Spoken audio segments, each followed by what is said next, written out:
Sobrang daming mini fan na tinitinda dito sa online. Ito nga yung pinaka the best.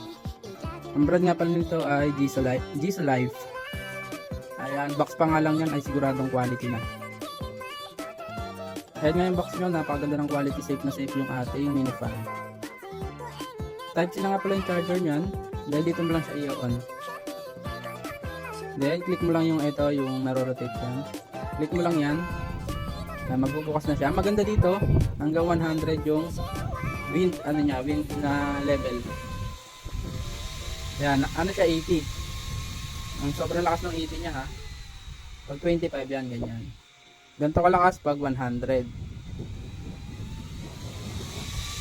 Yan, 100 na siya.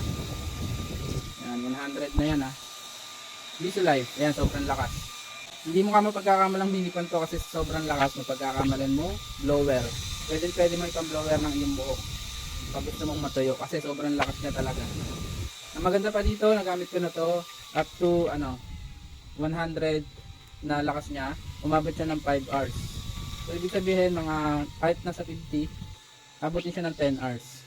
Kaya napakasulit talaga ng quality nito. Ito yung mga mini fan ng pang rich kid. Kasi naman yung presyo nito ay nasa 1K plus. So, ganun naman yung presyo niya pero sulit na sulit talaga yung pera mo dito. Sobrang lakas ng hangin. Yan, nasa yellow basket lang yan. Click nyo na bago kayo maubusan. Konti lang stock nyan.